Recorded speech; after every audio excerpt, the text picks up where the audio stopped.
A very good afternoon to all of you, and a warm welcome by Sambodhi Research and Communications. We are a data-driven public policy institute, and with our years of experience in areas of public policy, we have started our work predominantly in health system strengthening, public health being our largest portfolio. We intend to create a center for health systems research and implementation.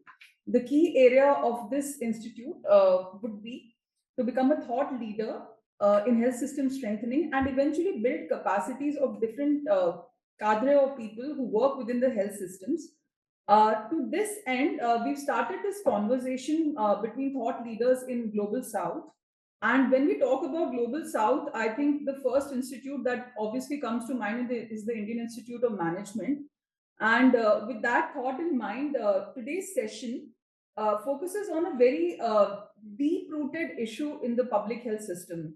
Uh, Culture has a deep influence in health systems delivery as well as in health systems design. But perhaps in our very diverse health systems, it is one of the most overlooked area. Hence, we thought that let's have a discussion around this and how culture could actually contribute to the design of the health systems. So, the particular focus of this discussion is going to be around the frameworks and principles of culture. To this end, we have Professor Jagrook Dawra, who is a seasoned academic and influential researcher. He has more than 20 years of experience blending expertise in marketing and consuming behavior to areas like tribal health and minor forest produce. And he has a very interdisciplinary approach to looking at things. Uh, his When it comes to culture, his innovative research extends beyond the traditional marketing boundaries. He has developed a model, a COVID 19 compliance model, leveraging daily data of COVID 19. So during the COVID 19 phase, we had daily data to look at how the different organization being the health system, has responded to lockdown stringency. With that, we have Dr. Jagrook Dawra here, and welcome aboard, Dr. Dawra. We also have our Assistant Vice President Research, Shikha Rana. She's a young emerging voice in the public health space. She's a research and evaluation specialist in maternal health, social norms, and women empowerment. She has over a decade of research as well as hands-on experience and is a dedicated leader in research and evaluations of maternal health, social norms, women empowerment, nutrition, and WASH. So welcome, Shikha. And we really look forward to how you could contribute from your field level lens to the frameworks which Dr. Dawra would discuss. Finally, we have our Senior Vice President, Dr. Vikas Choudhry, who's a social epidemiologist at heart and a practitioner also. He's a distinguished social epidemiologist with a robust portfolio of research and applied work dedicated to enhancing health systems, advancing sexual and reproductive health, and promoting the rights of young people. His research has been very out of the box, and with that background, he would be leading this discussion around culture. So I hand it over to you, Vikas, to take this discussion forward. Thank you so much. Thank you, Anuradha, and good afternoon to all the fellow panelists, organizers, as well as all the attendees and the people who've taken time off to listen to our discussion around the culture thing. I think Anuradha laid a very nice foundation around what today's webinar is going to talk about. But before we get into the nitty-gritties of the discussion, just wanted to quickly talk a little bit about Sambodhi and what Sambodhi does. Sambodhi is now a 20-year-old organization which started with a felt need for evaluations in the public systems, as well as a need for evaluations within the interventions across development sector. As it has gone through historically, and like even now, it actually has the biggest portfolio around public health, and that's what me and Shikha and Anuradha actually work with, and we're really happy to have Professor Jagrook also contribute to today's discussion around it. Of late, what we've actually in the past 4 5 years started to look at, and that's a very welcome surprise from the days of my beginning of the public health journey, when the entire public health sector was actually focusing a lot around service delivery, around improving services, because of the way the public health system was performing. The last few years, I think there's been a little bit movement away from that in terms of people having to started to think not vertical health programs, but more health system strengthening. And as the health system strengthening interventions have moved on through the 2000s and after 2010, the last 5 6 years, I think what people have realized is the importance of bringing in culture and community engagement strategies to help system strengthening as well. So I think that's where we want to position this today's webinar. And I'm not sure how many of the audience have actually looked at like a seminal report that Michael Marmot had described around social determinants of health when he came out in 2008, and then expanded the entire thinking on public health to include different facets of improving population health, not only focused on systems but also focused around social norms, community norms, and cultural norms. I think that started a bit of a what do I call movement towards thinking around norms, communities, and social behaviors, and it all stemmed from the fact that the influence of culture on health is extremely vast. And I know Professor Jagrook and Shikha are gonna delve into it a little bit. Um, Means just think about how different within India, the amount of cultures and subcultures, and how do everybody perceives disease, health, well-being. Even the smallest thing of taking a medication has such cultural influences in it that without taking into account that, just having cultural systems, just having health system strengthening activities, whether it be improving human resources or supply chains, it would not lead to the kind of outcomes and the movement towards the sustainable development goal 2030 that we are thinking about. So that's what today's webinar is going to focus on. But before we get into it, I think there's importance to talk about what do you mean by culture. Culture has so many different connotations and meanings to it. So Professor Jagrook will start the webinar, and he has a small presentations on how we can look at culture and what has been the historical evolutions of culture, and how can these cultural frameworks be incorporated or have been incorporated in health system service deliveries, or even thinking about system strengthening. His presentation would be followed by me coming in to wear my hat, which I feel was a long hat. It was a hat that I had long back removed, but I'm going to talk a little bit about from it. How do health service providers actually perceive culture, and what are some of the issues that they face, and what are some of the barriers around thinking culturally competent health systems. And finally, Shikha comes in to give us a more field level, like Anuradha did mention, like a more field level lens of what does it mean to design an intervention at a field level for incorporating both cultural norms from the community lens, but also at a provider and a system lens. We often forget that the culture exists in a health system, or in like a public health service delivery a hospital, or a primary healthcare center. So she's going to try and get those two perspectives together in her work around respectful maternity care. Finally, we plan to have a discussion around some of the solutioning that we can do for bringing that in, and then we'll be opening it up to for some of the questions, thoughts, discussions, clarifications before we end the webinar. So without further ado, I would invite Professor Jagrook for his presentation and his very interesting talk on what culture means in healthcare. Over to you, Professor Jagrook. Thank you so much. Thank you, Anuradha, for inviting me. So let me share my slides. I would like to start with two disclaimers. One which I mentioned here on the slides, and the other which I will just very quickly tell you. Right. So see, whenever we talk about or categorize different cultures, we recognize generalization. So, I mean, many people call it, we stereotype, right? And stereotype has very negative connotations, right? So our intention is not to make any offensive judgments. Rather, we're presenting observations without assigning any value, positive or negative, right or wrong, acceptable or unacceptable. We're just presenting some facts, right? So that's the first disclaimer.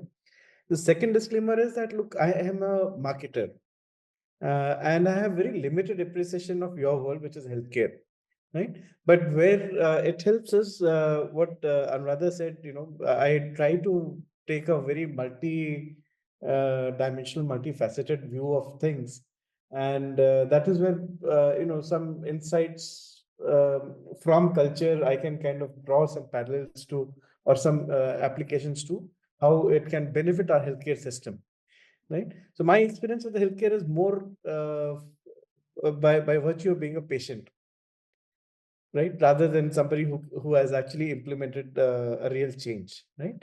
I hope you all appreciate that, right?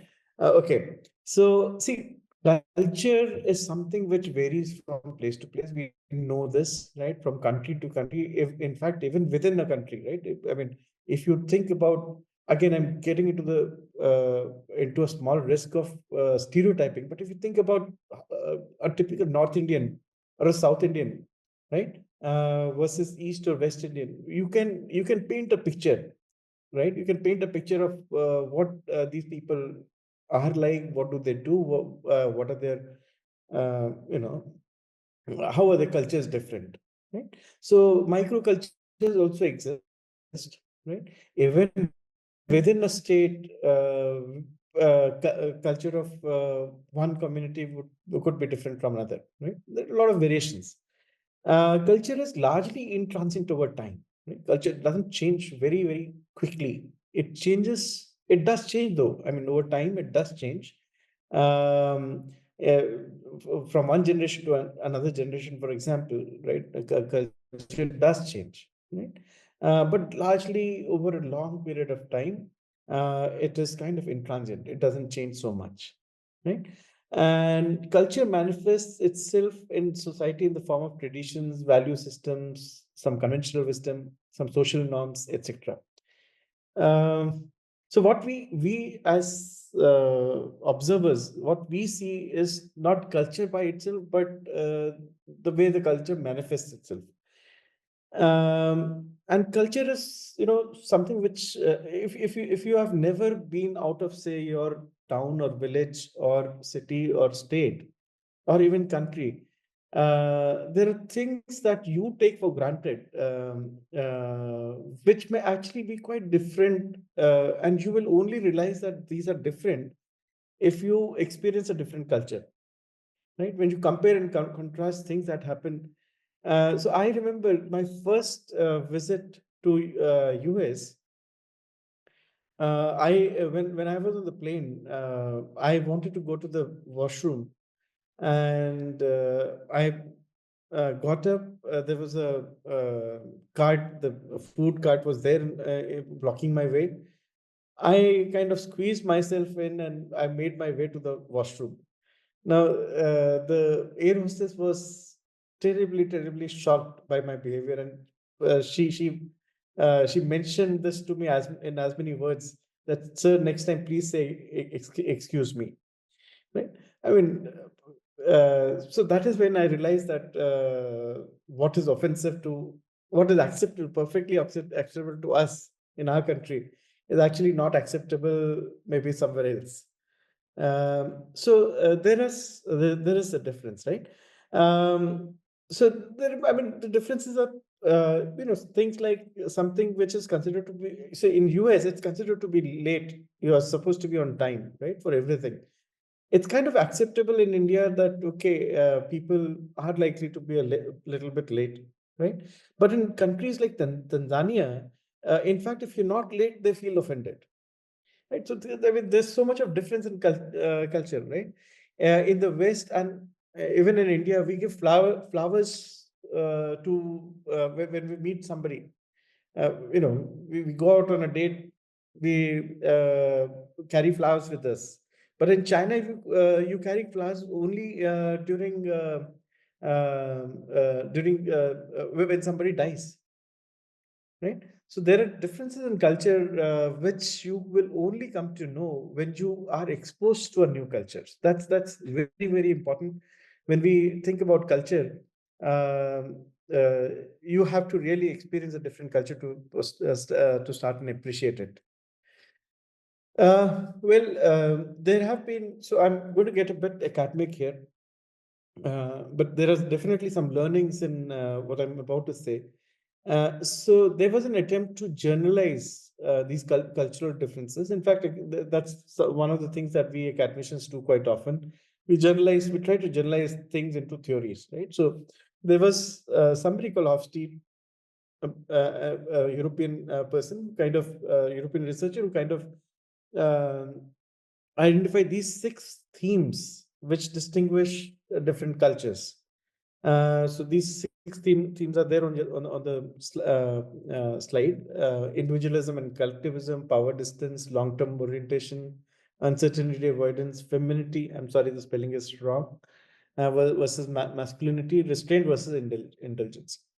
I mean, just to give you a glimpse of what I mean by each one of these. Um,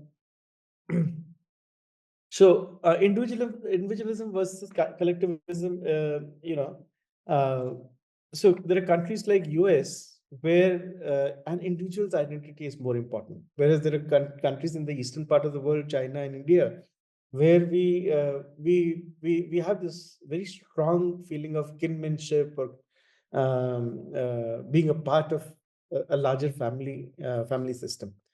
Um, in an individualist society, for example, I is more important, right?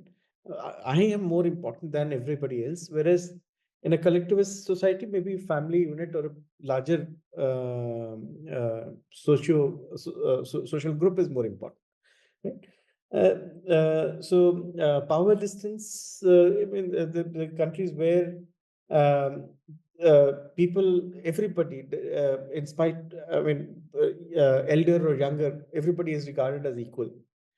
Uh, for example, in America, if I was a professor in a school, my students would be calling me by my first name, right? Whereas in India, there is this concept of hierarchy. So we address each other as bade bhai, chote bhaiya, taya ji. So I mean, our language itself has some words which capture this power distance. So we distinguish, for example, in Hindi, we distinguish between when we address somebody younger to us, we address that person as tu or tum, right? When we address somebody of our own age, we maybe switch to tum, and when we address somebody older to us, we switch to aap, right? So that there is this regard for age, expertise, etc., which in our culture kind of gets built up. There are societies which are short-term oriented. There are societies which are long-term oriented. Japanese always think long-term. Americans live by the day, by the year. Um, right? There are societies which try to avoid uncertainty. They like structure. Japanese, Germans, these people like to avoid all kind of uncertainty. They would plan for every possible contingency, right? Whereas there are people like us, India and Americans, chaos prevails, right? There are countries which are very, very masculine in nature. They have very clear gender role orientations. So what a man is expected to do versus a woman is expected to do, right? Whereas there are other societies which are, I mean, the word femininity may not be read as, you know, so basically in feminist societies, the gender role orientation is quite different. So men and women are share equal and all the roles. So a man would be equally amenable to cleaning and cooking at home, whereas a woman would be equally amenable and acceptable to be working outside, right? Then there are societies which promote restraint, right?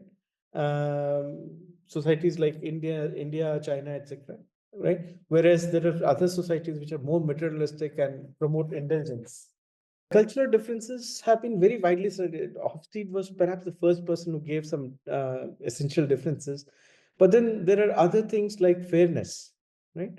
So how something is perceived as fair or unfair. So there have been studies, for example, which suggest that if I end up paying more for a product than somebody else, right? In a individualistic society, I might not feel that to be very unfair, whereas the feeling of unfairness would be very high in a collectivist society.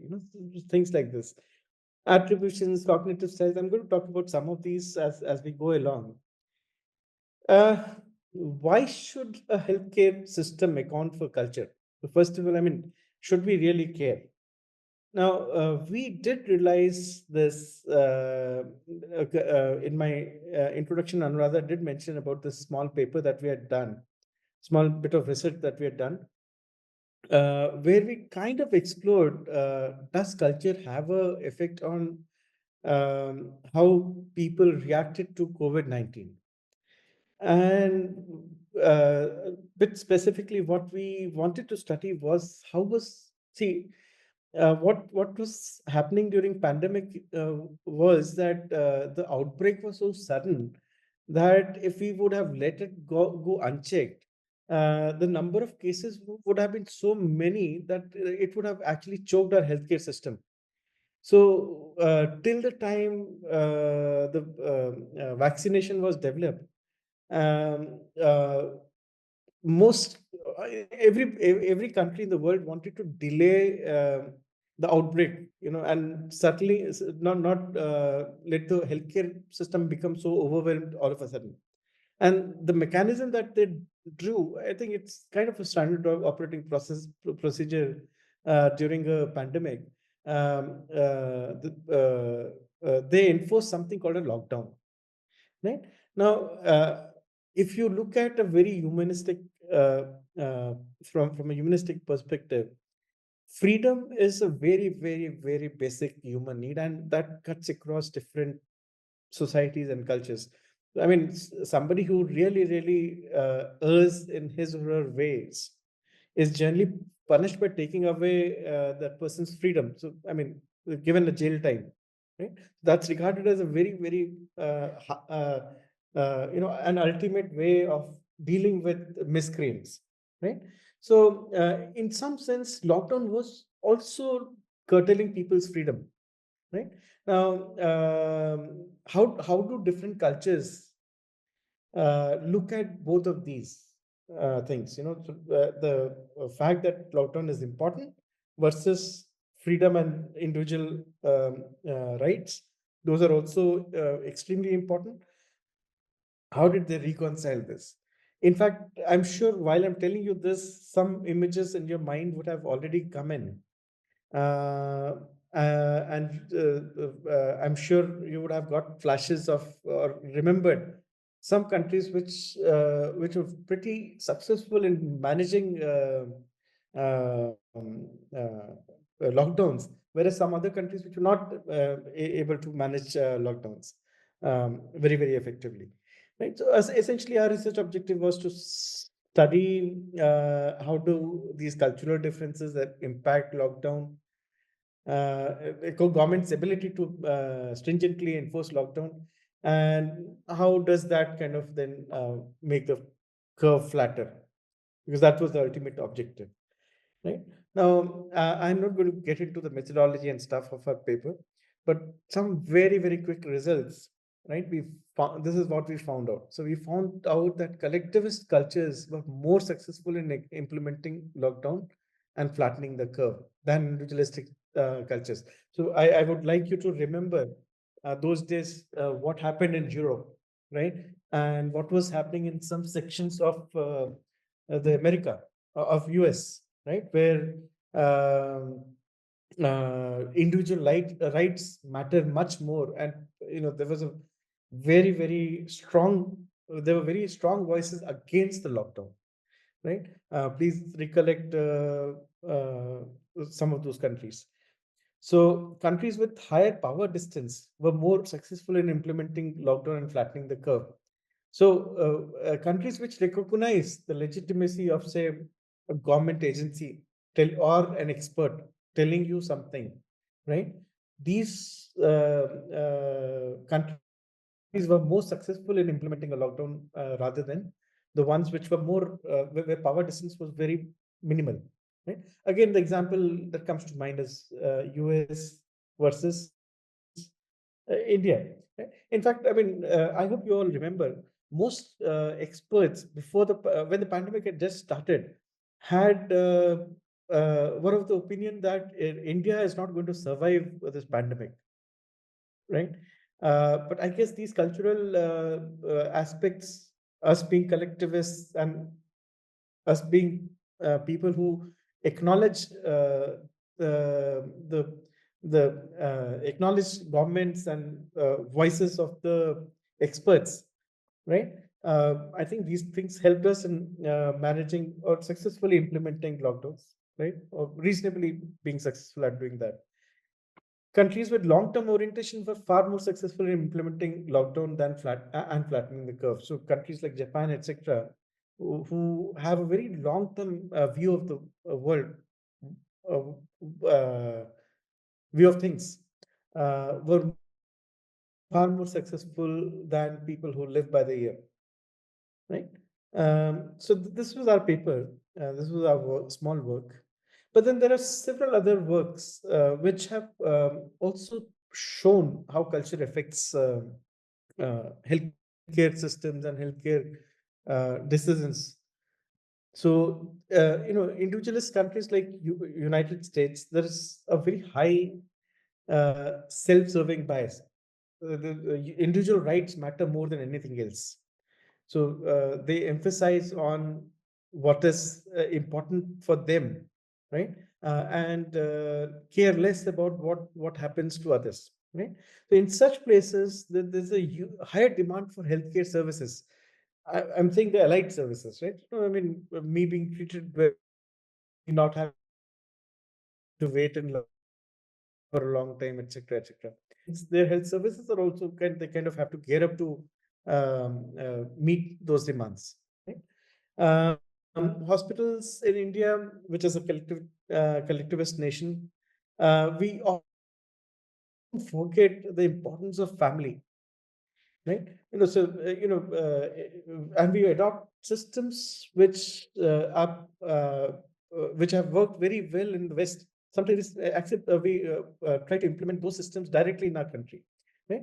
Now in our country, family is very important. I mean, like I said, my experience of healthcare system is one that involves being a patient. So I've seen when somebody is admitted to a hospital, um, well, no matter how hard the hospital tries, but the family members, you just can't stop the family members from coming in, right? Our hospitals are designed on Western lines where we kind of don't want family and friends, or we kind of limit interaction with family and friends to a certain hour, right? Which is perfectly well acceptable, which works perfectly well in a Western context. But in Indian context, where more than the physical health, the emotional support of the family plays a bigger role. So if you implement the same system here, I don't think it works very well, right? People don't go satisfied. In fact, most hospitals implement this rule, but they don't implement it very strictly. They allow patients' families to come and visit as and when they want, right? Um,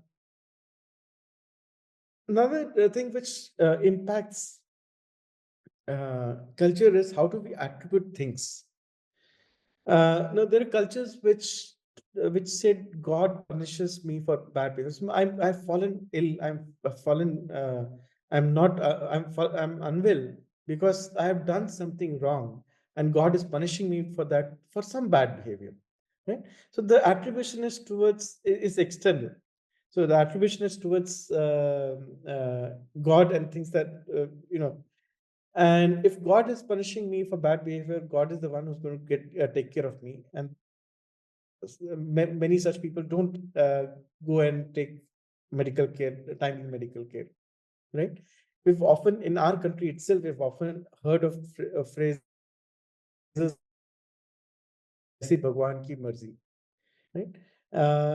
We've also heard of phrases like "Bacche to Bhagwan ke dene," right? These are very, very cultural aspects, right? Right or wrong, I'm not, like I said, I'm going to defer my judgment. I'm not going to be judgmental here. But then these are challenges which healthcare workers often this thing, right? Many times, religion is an antecedent to culture. Religion also has a major, major role in shaping up a countries or places culture, right? There are cultures who have regarded vaccination to be bad, right? Contraceptives to be anti-religion, right? There are superstitions. There's a concept of evil and good, which kind of again influence and shape up our cultural beliefs. So these very often time become challenging for healthcare practitioners. Uh, so what I want to drive in is that implementing best practices. See, we often do this. I mean, when we want to take a decision, we often look around the world and see which country has or which place has been very successful in implementing a certain kind of decision, right? And we call it best practices, right? Which is absolutely a good way of taking a decision. But when you do that, I would say it will be a big blunder if you ignore the difference in cultures, right? I'll give you one very quick example which somebody told me a couple of days back. So when Swachh Bharat mission, when this toilet, building a toilet in every village and town and houses was driven, there were places in Andhra where they did not actually like, they built a toilet, but they were not using it. And when people went and asked them, what is the problem? They said, we feel the toilets are very, very unhygienic.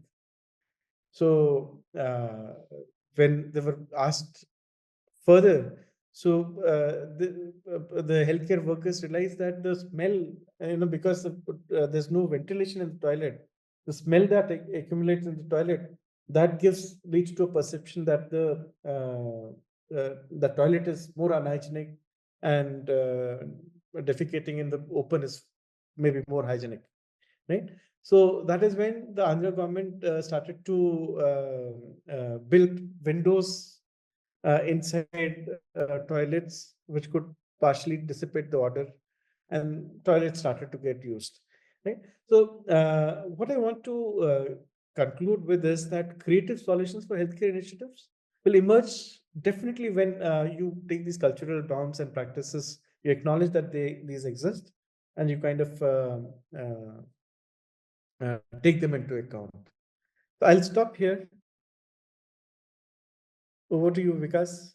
Thank you, Professor Jagrook. I think you've laid a great foundation of getting all of us to start thinking about this construct of culture, and how does this construct actually start to influence specifically some aspects of healthcare provider. And I'm just gonna pick it up from there, like considering, like I said in the beginning, it was a hat that I wore a decade or 15 years back of a healthcare provider.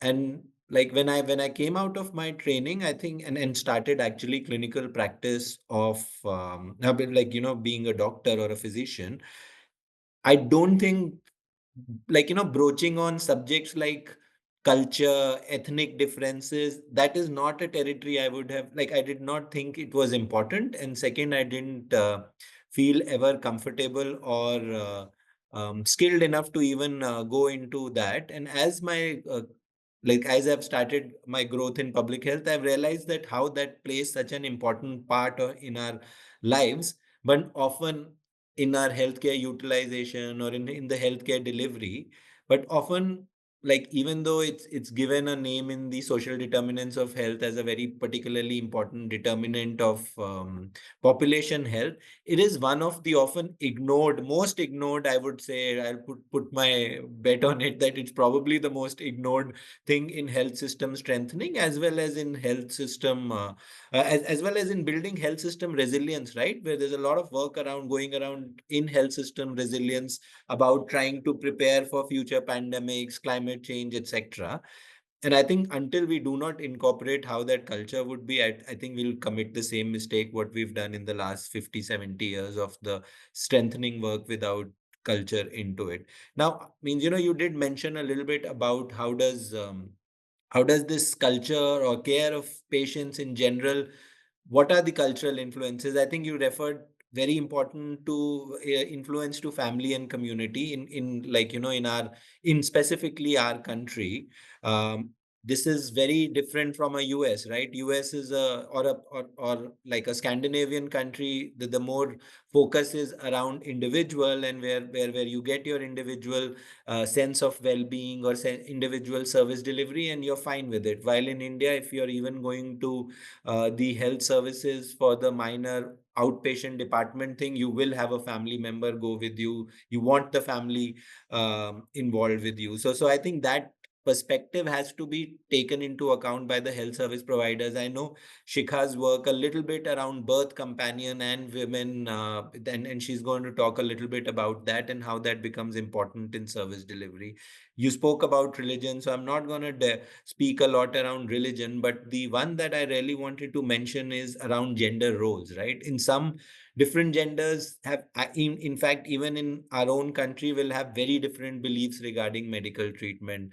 Like, we've got enough evidence in which there is actually a thought process about that women, when they can bear more pain or is a natural part of the birth care service delivery, that gives them a little bit more like sense of belonging to the fact that this service, that there is a birth, that they've gone through the birthing process. While that has an influence, because some of the women do want pain relief during their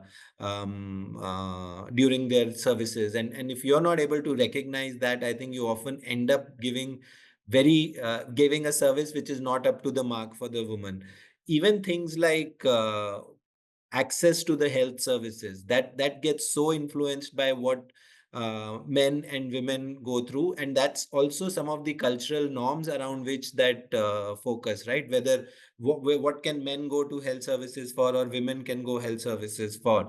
In fact, a lot of our national health programs, when they came into being, were so culturally dependent on the fact that family planning or contraceptive use or and other kinds of reproductive services are a domain of the women. So entire national health program, or the way that health systems was being functioning, had no men engagement in it. And now that there's been a realization that, yeah, that may improve or increase outcomes, because actually the decision making lies at the spouse or the partner's level and not at the women's level. So that's how even a gender role, or a what I think Professor Jagrook was mentioning around societies that have more masculinity focused roles versus a more feminist societies, how these also influence the health service utilization.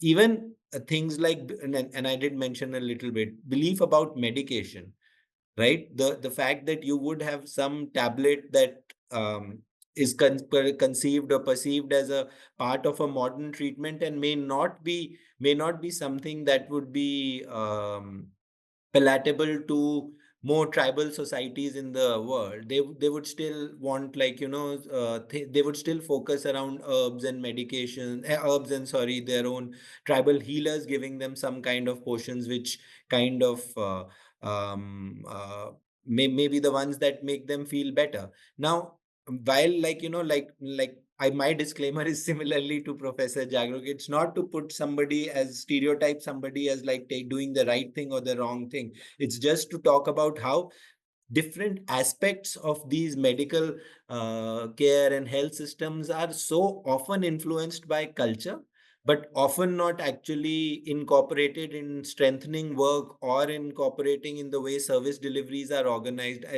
Professor Jagrook actually spoke about the hospitals that have been built up in India, which have a very strong model around, like, bigger systems. And sometimes people from rural India actually find it very difficult or very intimidating to use these facilities, even at a primary healthcare center. Means I like, I've actually thought about some of the barriers for the from the healthcare perspective side, that, like, what could be the reason, or what is the evidence that health service providers themselves talk about incorporating culture into it. I think the one that comes out pretty strong in evidence, and has been, like, something that we've often discussed about, is our healthcare models in India actually are very biomedical models right now. They're very focused around Western systems of medicine, which have developed in very individualistic societies. And also the fact that we've actually had a tradition of multiple healthcare systems. Like, we've had we've had Ayurveda, we've had homeopathy, we've had Siddha, Unani. Like, we've actually, where the perspectives of the diseases, its causes, treatment approaches are quite heterogeneous. So I think, when we thinking about health system strengthening or thinking about bringing them all together, we need to acknowledge each aspect, each practitioner, and why people believe on what they believe or do not believe in what they believe. Means, a classic came again. I'll use the example of of a little bit of work in tribal health areas. In sorry tribal With tribal people. So as a very young public health intern in Gujarat, I was actually posted in a tribal district called the Dangs. And often that area had, like, a lot of uh, issues around mental health. So they were, like, ranging from psychosomatic depression to alcohol addiction at that point in time. Gujarat, even while being a dry state, I think they had a culture of home brewing, and, like, that could go wrong. And there was a lot of addiction related mental health issues that were in the community.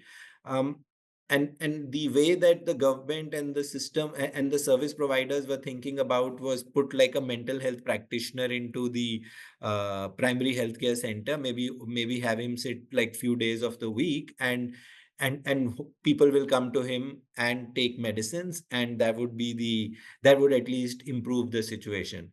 Soon did they realize, and we were working with a civil society organization, that actually most people for mental health issues in tribal areas they do not want medication, they do not want Western systems, they do not believe in it. They were using the tribal healers, and often these tribal healers became a very focal point. And now a lot of the health work around tribal population health is focused in the tribal healers, and how to incorporate them, give them also a thing about what things they can treat and what things they can refer. So I think, so the government is starting to realize the importance of also alternative medicines. Not only that, but cultural influences that people have, and that how do you incorporate that and then kind of refer them into a more generalized system. I think that's something that is a very important example that I often quote when it comes to cultural influences on health. Other than that, the barriers that I think often healthcare providers talk about is scarcity of time and resources, right? Even if they want to talk to about the culture or how people think about medication, their disease, like, often people, like Professor Jagrook said, often people say Bhagwan ki marzi hai.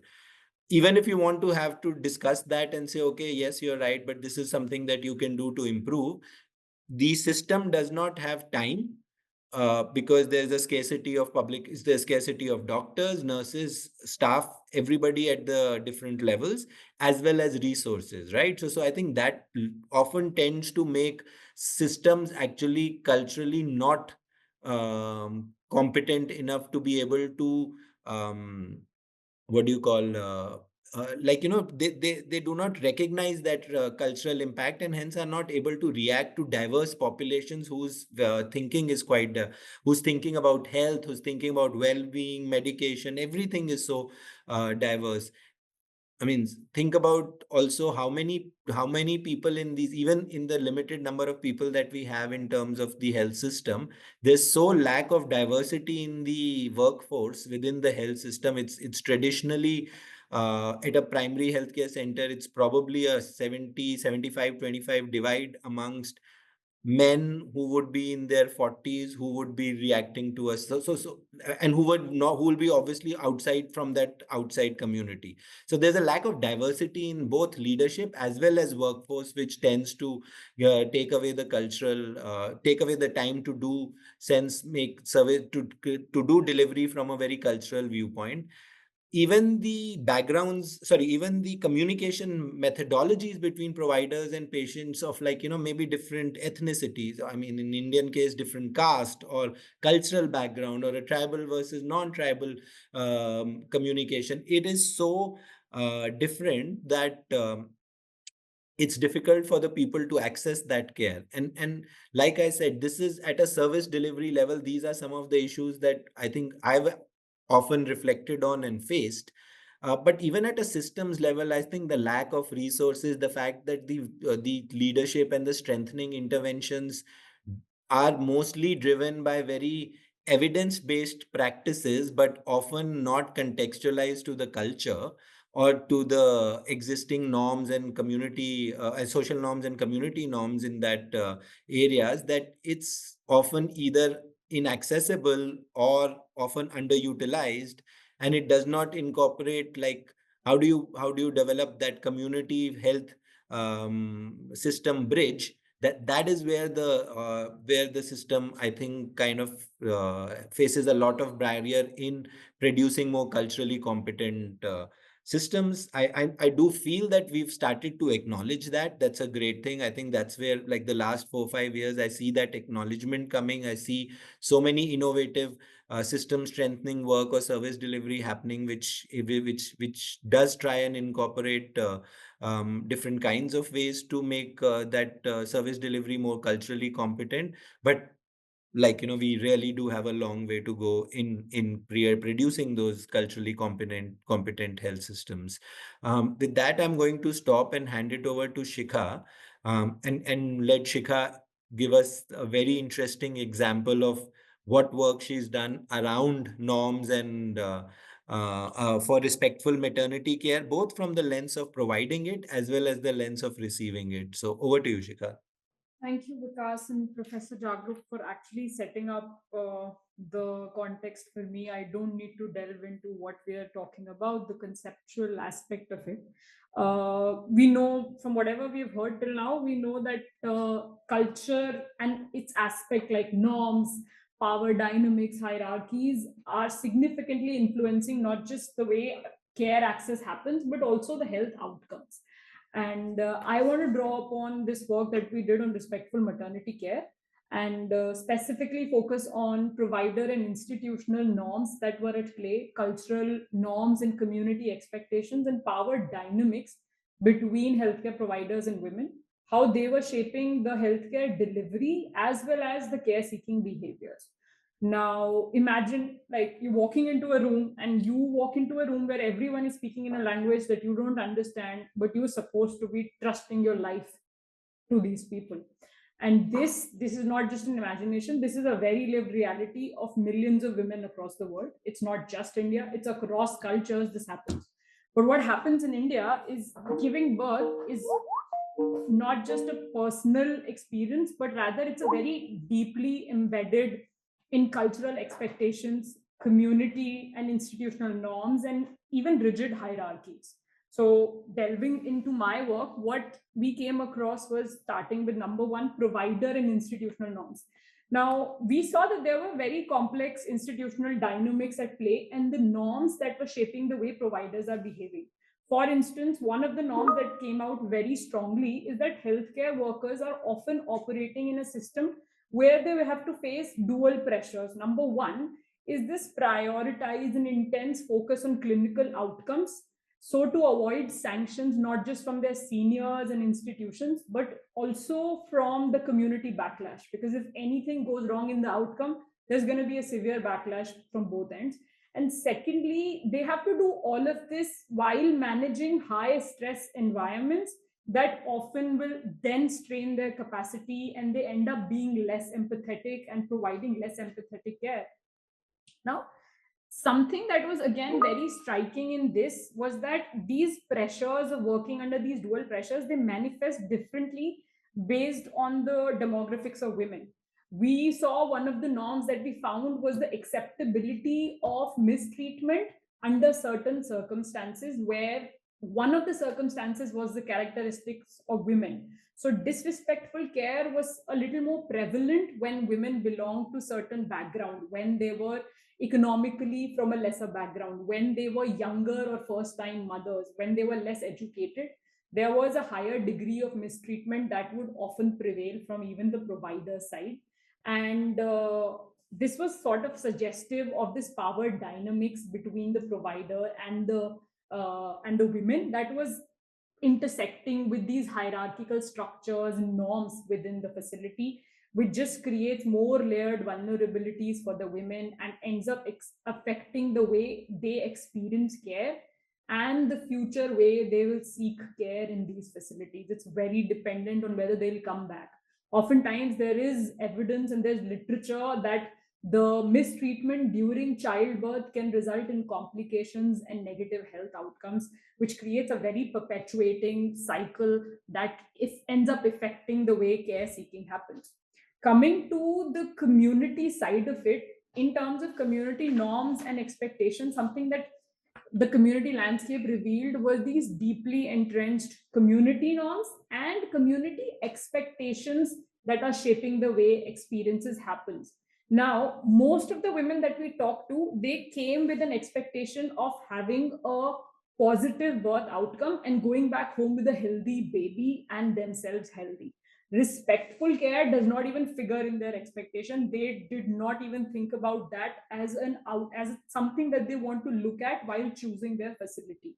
That was not really an expectation from them. And these expectations are eventually rooted in the way, and they're often emerging from the norms that these women are coming from. So the norms that community were operating were, for instance, that harsh behavior during childbirth, mistreatment, or even informal payments, they're rather a normal part of the childbirth experience.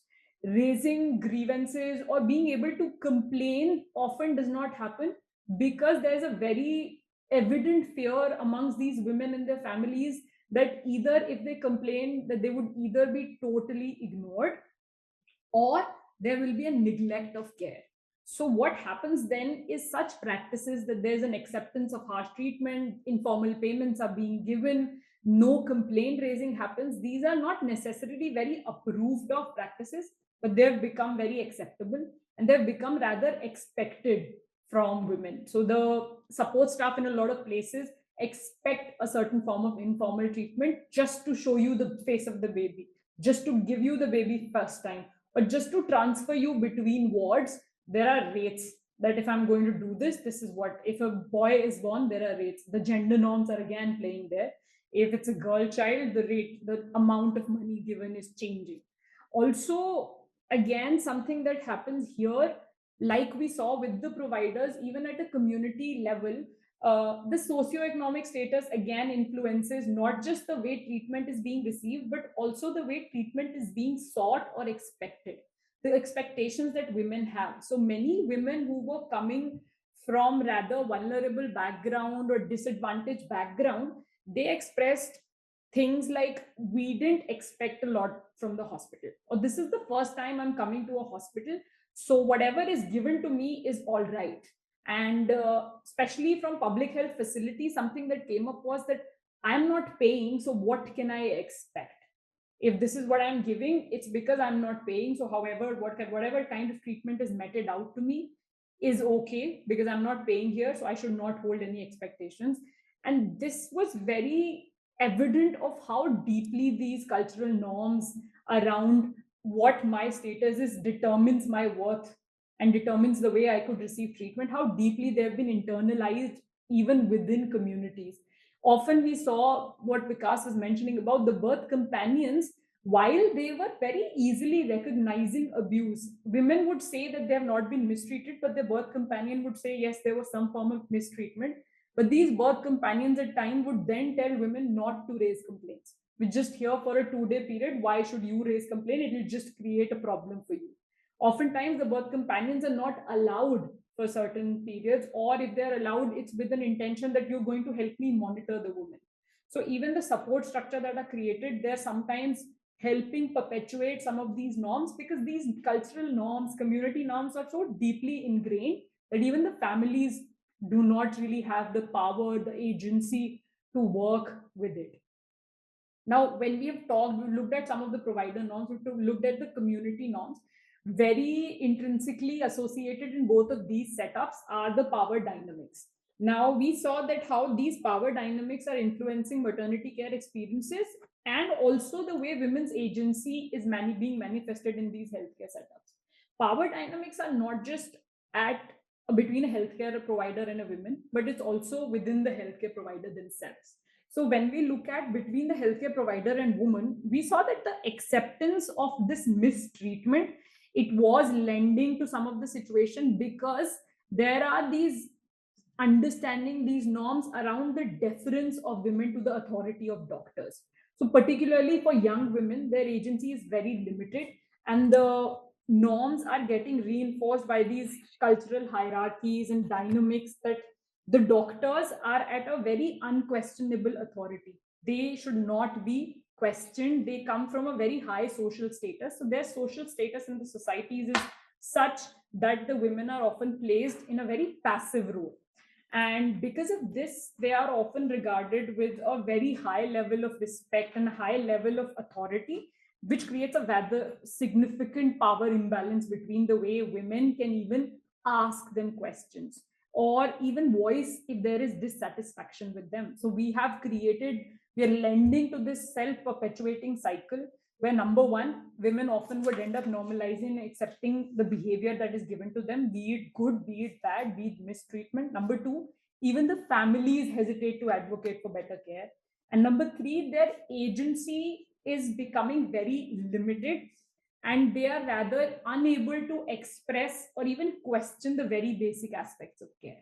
They don't have that agency, they don't believe in themselves, their self-efficacy is quite low.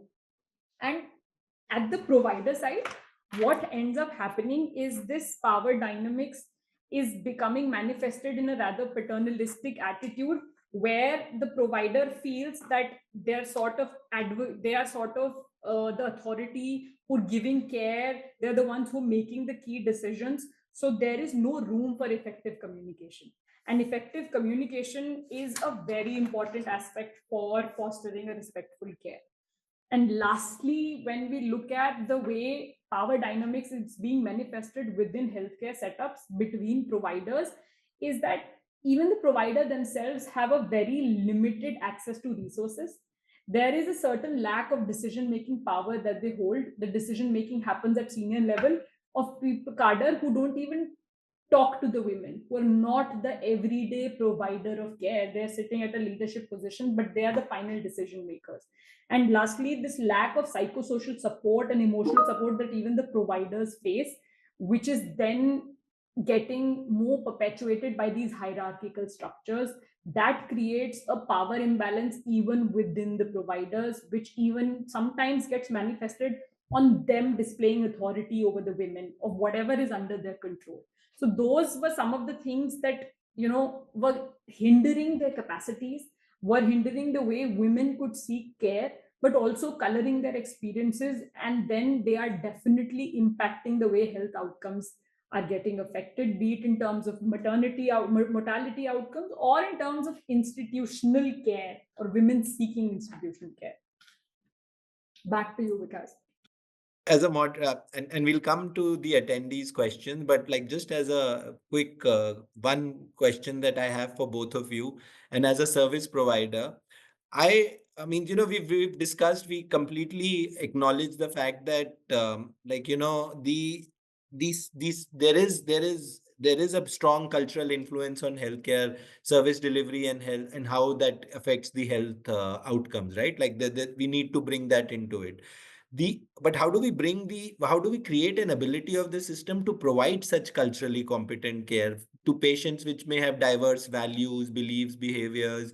Often the people that when I work with my friends, they say like, but like, we're taught to be objective. We need, like, we're taught to be a little bit more colder kind of thing. The system needs to be more agnostic to those ways, there's a lot of criticality around that agnostic systems work. But how do we, in your thoughts, any ways or any experiences that you have which are which may help us develop those systems which are more culturally competent and able to cater to different people? If you permit, I'll go first. See, I'm a marketer, right? I mean, so I understand the value of communication, and you know, in fact, being agnostic is actually a terrible idea.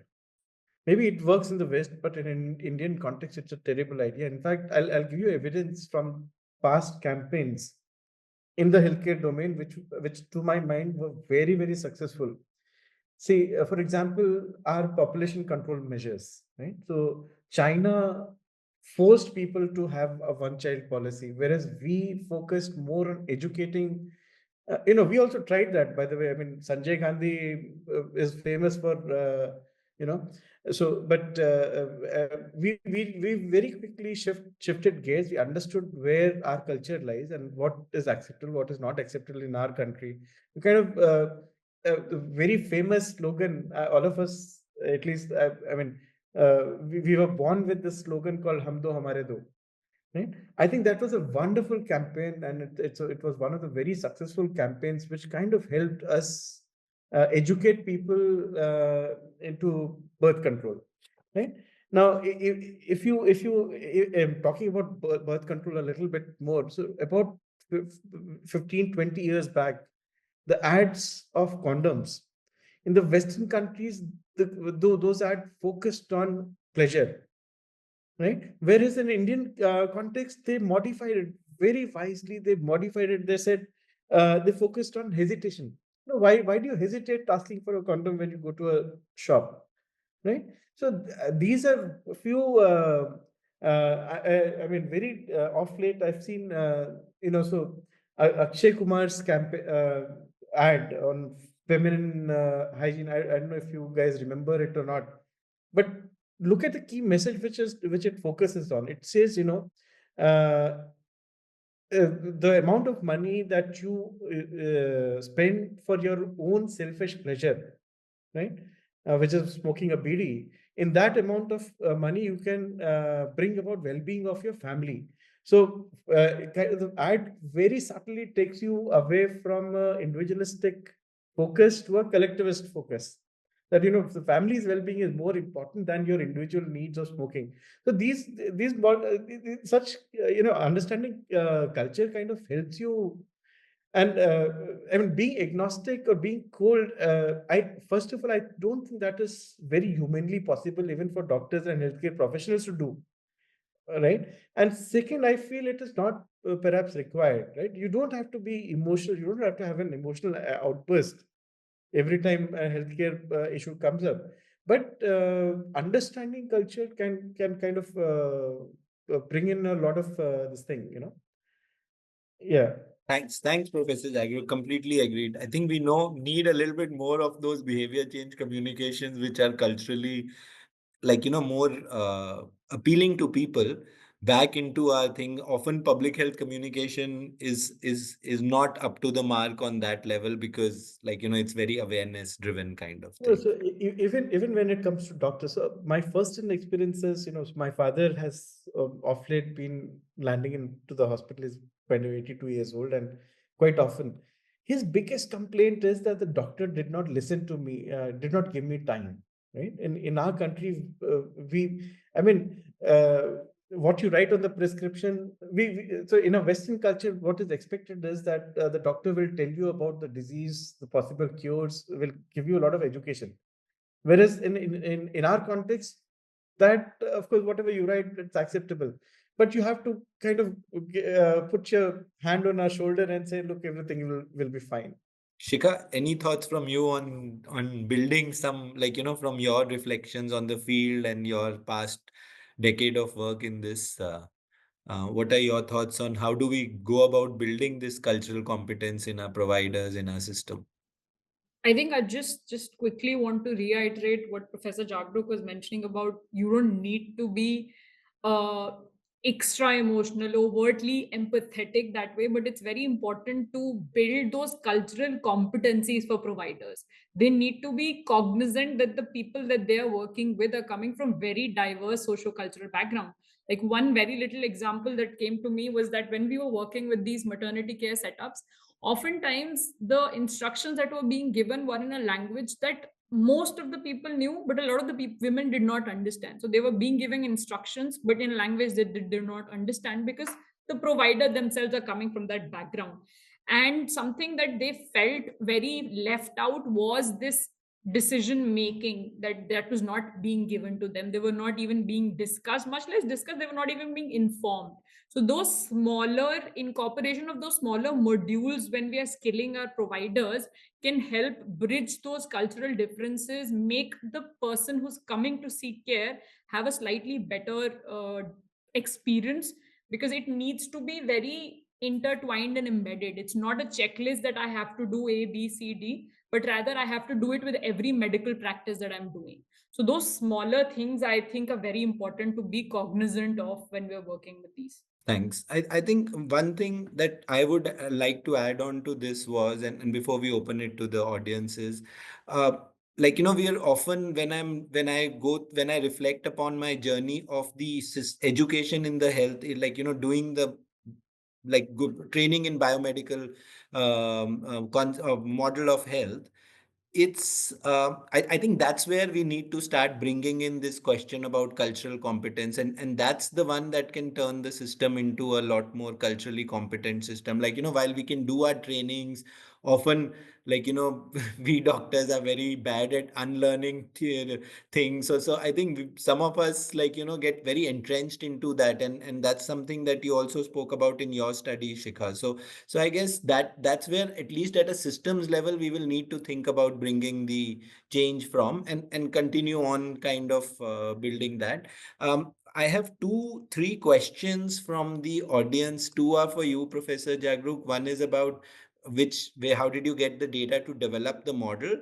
And and that means, I think and then one's a generic one on where do countries like South Korea and Singapore stand in terms of culture. And one, Shikha has a question. For Shikha, there's a question, but I'll come to it. If you could take that one, Professor Jagrook, about the data to develop the model. The data to develop the model, actually, during COVID days, I don't know if you guys remember, there was no shortage of data. So the cultural dimensions, how do different countries fare on different cultural dimensions? In fact, I'm going to answer the second question as well along with that. So if you ask me, South Korea and Singapore, where do they stand in terms of these cultural dimensions? I don't have a ready answer right now. But there are definitely, if you Google it, you Google Hofstede's cultural dimensions and countries scores, you will definitely get about 80 countries data there, right? So you could maybe have a look at that. So the cultural differences data we got from there, lockdown stringency, those days, in fact, Oxford's website posted based on GPS data, etc., how successful or how unsuccessful are different areas, regions, are they on in terms of enforcing lockdown. In fact, they not just GPS data, they've also looked at different other different things. I mean, a lot of parameters. We got that data from there, and to capture whether the curve is flat or not, we did our own small little bit of modeling. Which, if you're interested, you can send me your mail ID and I'll kind of share the model with you. So, I mean, epidemiologist Vikas, I'm sure you have something called R naught and that model of how a curve diffuses. We came up with a very different model. I mean, it involves a little bit of mathematical derivation and all, but we could capture the nature of the curve, whether the curve is flat or curve is likely to be steep, or we could capture that through our model. So that's where we kind of got this thing. One thing before I forget, both Vikas and Shikha, one thing which I really, really appreciate both of you pointing out is that India is actually an amalgamation of a lot of cultures. There's huge amount of diversity, right? Which actually becomes maybe challenging for Indian healthcare workers. So I mean, every few miles, the culture, there are essential cultural changes that you see. And somebody you were talking about, how do we build capacities with healthcare workers? I think, when you were saying that, it kind of occurred to me that it would be a great idea if whenever we form teams of healthcare workers who are going to undergo some training or maybe involved in certain decision making, right? They should come from different parts of the country so that there is cultural diversity, so that you don't miss out on any part of decision making, or people can share cultural differences and kind of learn from each other. Quickly, just to that point, Professor Jagrook, I'll come in saying that, see, like, in a sense, the Indian health systems, when it started to emerge, the primary healthcare system, they did speak about frontline workers, and then came the National Health Mission, where there was an ASHA worker that was part of the community. I think getting that diverse healthcare providers, which are more like, culturally competent because of also being part of communities, helps a lot. And I completely see your point in like also amalgamating this when you do more of the work which is more at a national level in creating health systems and things like that. I did see a hand raised. I think Jishu had his hand raised. I've seen Shikha has already answered her question. Go ahead, Jishu. I just wanted to say that because you mentioned about how there were heterogeneous local practices like Ayurveda and Unani, and how the colonial introduction of colonial power resulted in displacement of such and imposition of Western medical practices. I was wondering, there's a nice book by the Boot and the nice paper by Boot and the Spleen, where the author argued that how due to widespread prevalence of malaria in a tropical country like India, it was assumed that Indians had a large spleen, and which was later used to medically justify the European violence on Indians, that Indians are inherently weak. And this equating the Europeans. And thus such cultural framing of Indian bodies as inherently weak, I think shaped public health policies also, like how the separation of the cities took place during that time. In Calcutta, the cities are different, separated like the white town and the native town. And the white towns were near the lush green Maidan region, and the black town is in the upscale in the northern part. And we saw how in COVID pandemic also the migrant labor ghetto settlements were outcasted and everything. So I think this cultural framing of this have an influence on public health policies and their access to facilities like that. So just wanted to make this point key how that colonial understanding of Indian bodies and culture did frame policies that still continue in our times. Yeah. Yeah, agreed completely, Jishu. As a last thing, I would first like to thank Professor Jagrook, Shikha, and all the attendees for like staying through the webinar and such rich discussions on culture.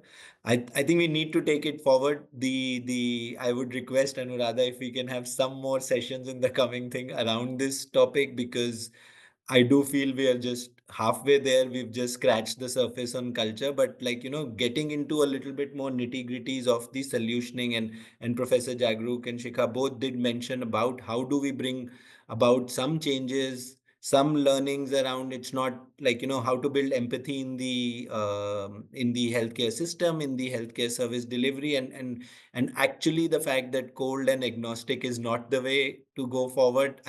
In at least an Indian healthcare setup. That's a lasting thought I'll have for a lot of my discussions in the public health sphere. That it's not a bad thing; it's actually a good thing in our system to do that.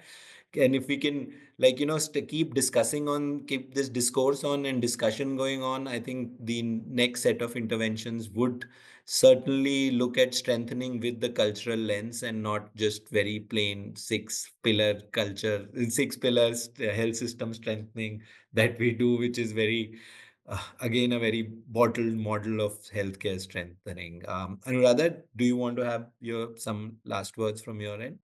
So it's been a very interesting conversation between two social epidemiologists and a management professional. I feel that the role of these schools in health system strengthening is going to be very profound in the coming years, with the B schools entering the health management and other portfolios. And I have to say that I am Raipur in Chhattisgarh has been very profoundly engaged with tribal development, tribal livelihoods, minor forest produce, and kind of providing them a market for their goods. So they have been very cognizant of their presence in the state. And with that, we conclude this discussion, and we really hope that we can. One is we will try to cull out the findings of this discussion, and secondly, see that how we can, as Vikas rightly mentioned, sort of have this discourse in the future also. Thank you so much. And Vikas and colleagues, can we close the session? Yeah, sure. Thank you. Thanks, everyone. Bye. Thank you.